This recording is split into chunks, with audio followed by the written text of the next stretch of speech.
Question 46. If the simple interest on a certain amount of money saved in a bank for 5 years at 2.5% per annum is 500, calculate the total amount due after 5 years at the same rate.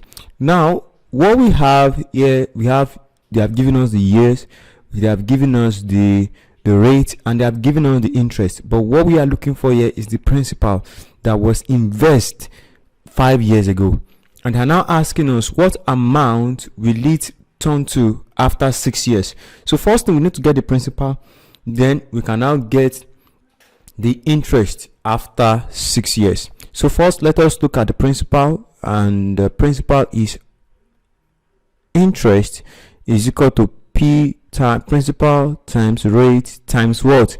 Time. Everything over what? 100. Now, so our interest is 500. Our principal, that is what we are looking for. Our rate is 5 years. Our rate is 2.5, and the years is what? 5 years. Everything over what? 100. 2.5 here is 1. 2.5 here is what? 40. 5 year 1, 5 year 8. So your P, our P will now be 500 times what? 8, which is what? 4,000. 4,000 is the money that was invested 5 years ago. Now I want to know how much, what will be the amount due after 6 years after 6 years at the same rate. So first we'll be looking at, okay, interest after 6 years. So this will be P.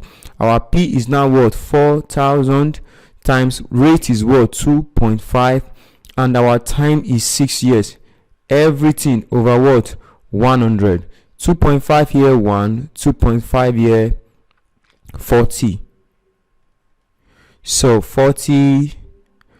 So this will be 6 over what? 100. So our interest will be what? 600. Sorry, our interest will be what? 600. So now what we are looking for is neither interest nor principal after 6 years. We are looking for amount.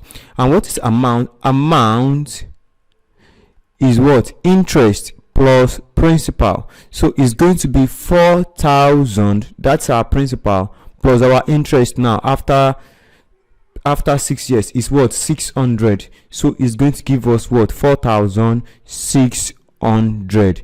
That will be the amount due after 6 years.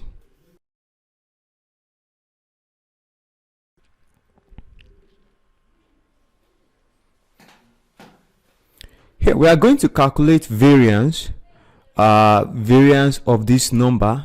We are asked to calculate variance of this number. So first we are going to calculate the mean. So what is the formula for variance? This is the formula for variance.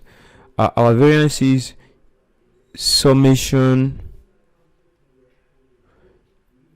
x minus mean square over what? N, for ungrouped data. Now we are going to say, let us list. So our x is equal to 2, 3, 3, 4, 5, 5, 5, 7, 7, and 9. So 1, 2, 3, 4, 5, 6, 7, 8, 9, 10. 1, 2, 3, 4, 5, 6, 7, 8, 9, 10. So we now want to find our mean. So, and our mean is ex over n. Our mean is what? Ex over what? N. That is our mean. So we have 2 plus 3, that is 5. This is 8. This is what? 12. This is what? 17. This is what? 22. This is what? 27. This is what? 34. This is what? 41. And this is what? 50. So this is 50. So, and our ex, summation of everything, is what? 50 divided by what is n? 10. So all of this is what our mean is now what 5. So we now want to find our x minus what mean, our x minus mean. So 2 minus 5 is what minus 3. This should be what minus 2 minus 2. So we are going to minus everything by 5. 2 minus 5 minus 3, this will be what minus 2. 4 minus 5 is minus 1. 5 minus 5 is 0 0 0. 7 minus 5 is what 2. 7 minus 5 is what 2. 9 minus 5 is what 4. So but this is not where we are stopping. We are still looking at x minus mean square. So 3 square minus 3 times minus 3 is what 9. Minus 2 times minus 2 is what 4. Minus 2 times minus 2 is what 4. This is what 1 0 0 0. 2, this is what 4 4 and what 16. So let's add this together. So 4 plus 4 plus 1 9. 9 plus 9 is 18. 18 plus 4, that is 22. 22 plus 4, that is 26. 26 plus 16, that is 42. 26 plus 16, that is what 42. So our summation of this, so we are now going to say summation x minus mean square over what n is equal to what is this be what 42, everything over what 10. So our variance is equal to what 4.2.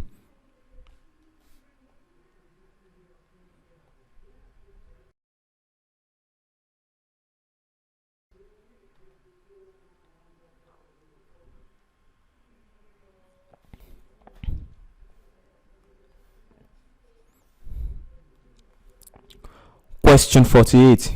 A circular pond of radius 4 meter has a part of width 2.5 meter around it. Find correct to 2 decimal places the area of the part.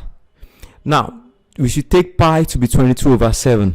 So let's see how the pond looks like. So this is the pond, and we are made to understand that the pond has radius of what 4 meters. So if this is the center of the circle, then this is going to be what 4 meter.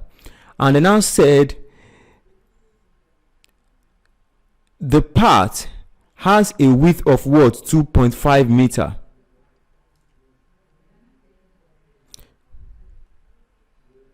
So 2.5 meter. Find correct to 2 decimal places the area of the part. So we want to find the area of this part. So what we need to do is to find the area of this whole circle and minus the area of the pond from it. That's how we can do it. So we can now say, so what is the area of the pond? The area of the whole thing is, we add 4 plus 2.5, so it is going to be, that will be the new radius. So we are going to say pi r square. So our pi is what 22 over 7 times, what is our r square? 6.5 square. So 6.5 square, 6.5 times 6.5 times 22 divided by 7 is what 132.79. So it's going to be 132.79. so this is 132.79, and the other is 22 over 7 times 4 square. So we are going to say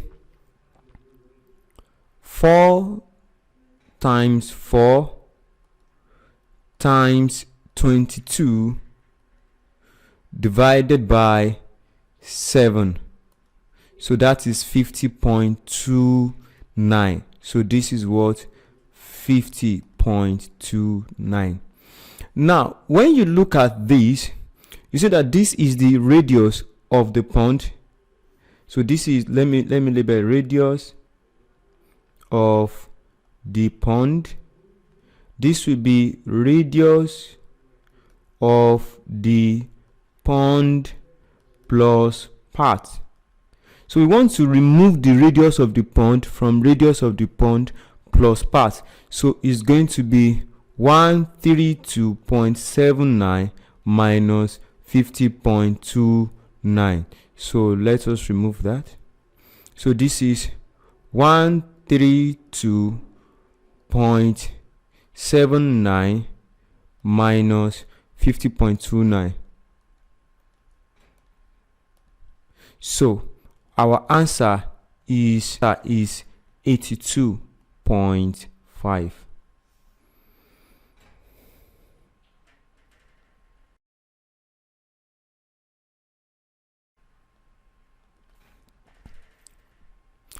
This graph.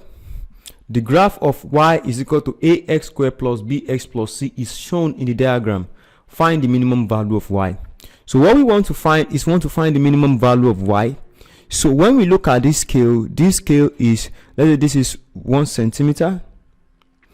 Let's say 1 centimeter, yes, 1 centimeter represents 2 units. 1 centimeter represents 2 units. So what we need to do is to mark this point. We need to mark this point, and when you mark it, you trace it out. You see that for when you start counting from here, this is 2 and 4. So that shows that for every 4 units, this is 5 lines for 2. So for every 4 unit, for every 0.4 unit, that means that you are taking 1 line for every 0.4 unit, and this is after the first line. So this is 2.4, 2.8,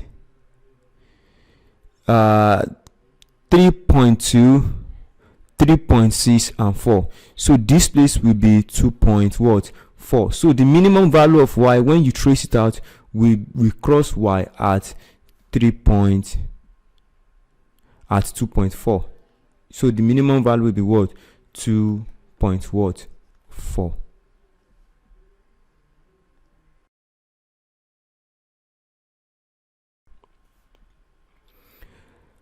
Now to the 50th question. In the diagram, RP is the diameter of the circle. RP is produced to T. TS is a tangent to the circle S. If PRS is 24, calculate the value of what? STR.